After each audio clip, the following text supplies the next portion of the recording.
আওয়ামী সরকারের 15 বছরের শাসনামলে ক্ষমতাসীনদের ও তাদের স্নেহাধন্যদের অবৈধভাবে বিপুল সম্পদের অর্জনের ইতিহাস এখন সবারই জানা। এ তালিকায় উপরের সারিতেই নাম আছে সাবেক অর্থমন্ত্রী আহম মোস্তফা কামালের ব্যক্তিগত সচিব কে এম সিংহ রতনের। এই কে এম সিংহ রতন কোটি কোটি টাকার সম্পদ গড়েছেন।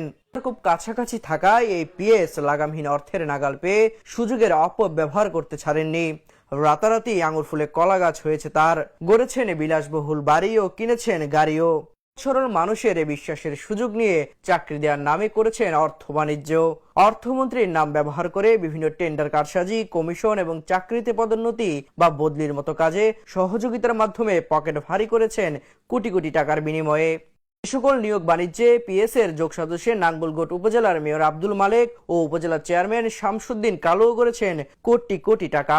এখন তারা এলাকা ছেড়ে লাপাত্তা। আমেরিকায় পাড়ি জমিয়ে আলিশান জীবনযাপন করছে বলে জানান এলাকাবাসী। অনেক কোটি কোটি টাকার মালিক বানাই দিয়েছি। শুধু আমরা এনে জমাত দিয়ে শুধু মামলা হামলা শহরের মালিক বানাইছি। বহুত টাকা বানাইছে। মুসলমান নাই, এই যে হিন্দু কেন কেন সভাপতি হয় হিসাবে কথা কইছি। চাকরি বাণিজ্য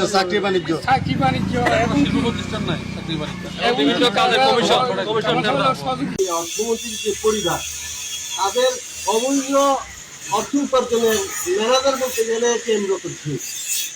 উনি যে চাকরি বাণিজ্য হতে শুরু করে বিভিন্ন সুপারিশ পদ বাড়িয়ে টেন্ডার বাণিজ্য, ওনার মাধ্যমে মানে যেটা আওয়ামী লীগের পতনের মূল কারণ হচ্ছে যে চাকরিকারিতা এবং দুর্নীতির কারণে। দুর্নীতিগ্রস্ত এমপি মন্ত্রীদের আজকে এই অবস্থা। এর মধ্যে এই দুর্নীতিগ্রস্ত মন্ত্রী এমপিদের সহযোগিতা করার সবচেয়ে আমাদের এই আসনের মন্ত্রী দুর্নীতির মূল হোতা ছিলেন যে কে এম রতন। এমন কোনো হেন কাজ নেই যে ওনার দ্বারা হয় না। আমরা চিহ্নিত বিগত দিনে তো জামাতের এরাই চাকরিটা সবচেয়ে বেশি পাইছে অর্থ দিয়ে। দলের লোকরা কি অর্থ দিয়ে চাকরি নিছে? নেই। জামাতের তিনটি লোকরাই অর্থ দিয়ে চাকরি দিচ্ছে। যারা অবৈধ সম্পদের মালিক হয়েছে অবৈধভাবে, যারা অবৈধ সম্পদের মালিকদেরকে সহযোগিতা করছে তাদের দৃষ্টান্তমূলক শাস্তি চাই। ভাগে বাড়ি যে চাকরি বাকি দিছে বৌদ্ধ পাড়াটা এত কিছু চাকরি দিছি আর চাকরি হয়েছে সহযোগিতা ইয়ে করছি, সুপারিশ করছি। কিন্তু ও যে এলাকাতে যে আমাদের এলাকাতে এসকে সিং মানে রতন বাবু ছিল মন্ত্রী এমপি। ও বিভিন্ন প্রতিষ্ঠানে দেখেন একটা আমরা মুসলমান হিসাবে আসলে মানে লজ্জাকর মানে ব্যাপার যে একটা মসজিদ একটা মাদ্রাসার প্রধান অতিথি থেকে মানে রতন বাবু তো সেখানে আসলে প্রভাব খাটায়। ও এখান থেকেও মানে যে লক্ষ লক্ষ টাকা কোটি কোটি টাকা আত্মসাৎ করে শোনা গেছে। আলিশ্বর মসজিদের সভাপতি ছিল মানে রতন বাবুর ভাই খোকন বাবু টাকা আসছে 5-2 কোটি টাকা। ওটা আত্মসাৎ করার জন্য যে খোকন বাবু আলিশ্বর মসজিদের সভাপতি উঠাবার জন্য অনেক চেষ্টা করছে, কিন্তু ওটা সাধারণ পাবলিকের কারণে পারে নাই। খোকন বাবু এমন একটা পাওয়ার ছিল যেটা এলাকাতে কোনো মানুষ মুখ খুলতে পারে নাই, কারণ উনি মনে হয় যে একটা মন্ত্রী এবং এমপি ছিল। বেতন পায়, কত টাকা বেতন পায়? উনি লন্ডনে বাড়ি করেছে, ইন্ডিয়াতে বাড়ি করেছে। এটা আলিশ্বর এলাকাতে যাদের চাকরি হয়েছে ন্যূনতম 5 থেকে 10 লক্ষ টাকা নিচ্ছে। ওনার পিএ যিনি রতন, তা উনি করছে সার্কিট বাণিজ্য।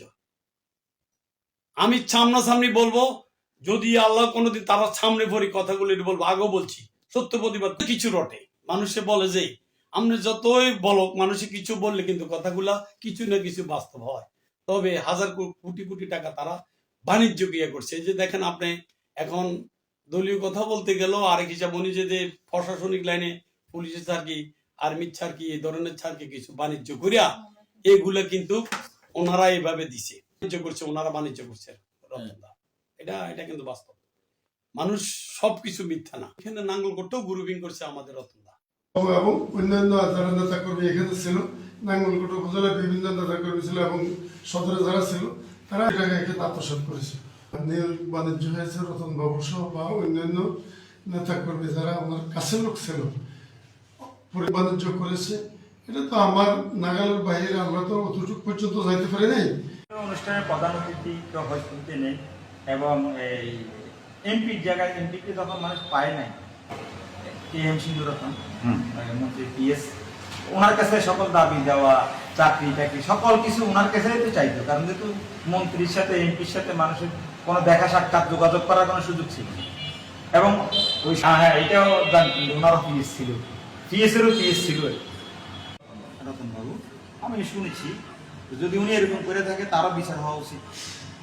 যদি উনি কারো থেকে চাকরি নাম করে টাকা নিয়ে থাকে তার অবশ্যই ৯৯ সাল থেকে কুমিল্লা ১০ সংসদীয় আসন নাঙ্গলকোট, সদর দক্ষিণ ও লালমা এ ৩ উপজেলার সাবেক এমপি ও অর্থমন্ত্রী মোস্তফা কামালের পিএস ছিলেন কে এম সিংহরতন।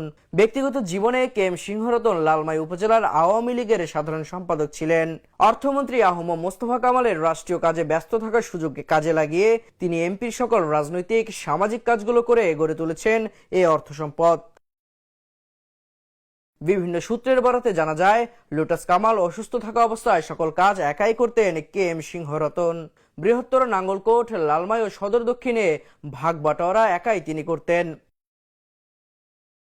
সূত্র মারফত আরো জানা যায়, এই পলাতক আওয়ামী লীগ নেতা এখন ভারতে অবস্থান করছেন। পলাতক থাকলেও থেমে নেই তার তৎপরতা। গা ঢাকা দিয়েও তিনি নিষিদ্ধ ছাত্রলীগ নেতাদেরকে নিয়ে আবার ঐক্যবদ্ধ হয়ে দেশে গুপ্ত হামলা করার চক্রান্তে নীল নকশা সাজাচ্ছে। এদিকে রতনের এসব দুর্নীতির সহযোগী রতনের বড় ভাই বাবু খোকন সিংহ, আবু ইউসুফ মাস্টার, আবু জাফররাও এখন কোটি কোটি টাকার মালিক হয়ে লাপাত্তা। শুধু তাই নয়, রতন বাবুর পিএস কামরুজ্জামান বাপ্পিও দুবাইতে অবৈধ টাকাগুলো পাচার করে গড়ে তুলেছেন ব্যবসা প্রতিষ্ঠান। মানুষগুলো চাকরি নিয়েছে, পুলিশ, সেনাবাহিনী বা আপনাদের বিজিবিতে চাকরি নিয়েছে, 10 লাখ 8 লাখ এই যে টাকার বাণিজ্য করছে ওই সময়। অর্থমন্ত্রী পিএস রতন বাবু উনি কিভাবে বাংলাদেশে তো অডাল সম্পদ ছিলই, তারপরে এগুলা কিভাবে স্বল্প সময়ে কিভাবে টের পেয়ে উনি ইন্ডিয়াতেও বাড়ি করেছে 4-5টা আমরা জানি কলকাতায়, এবং দুবাইতে ওনার বিশাল বাড়ি এবং কি ব্যবসা বাণিজ্য। এই আমাদের জাতির কাছে প্রশ্ন এবং প্রশাসনের দৃষ্টি আমরা দিতে চাই যে এই রতন বাবু তারও নাকি পিএস আছে কামরুজ্জামান বাপ্পি। ওরাজ কামালের অর্থমন্ত্রীর পিএস হচ্ছে রতন বাবু, রতন বাবুরও পিএস আরেকজন আছে কামরুজ্জামান বাপ্পি। এইভাবে তারা কত টাকা লেনদেন বা কত টাকার হিসাব নিকাশ তাদের হলে তারা পিএস এরও পিএস লাগে, এটা তো জাতি অবশ্যই দেখতে চায়। এবং কিছু চাকরি বাণিজ্য আমাদের এলাকায় এবং তথাপি সব জায়গা থেকে লক্ষ লক্ষ টাকা এই মানুষের অসহায় মানুষ চাকরি, ছেলেমেয়েরা শিক্ষিত হয়েও যে টাকা ছাড়া চাকরি পায় নাই, এই শুধু রতন বাবু।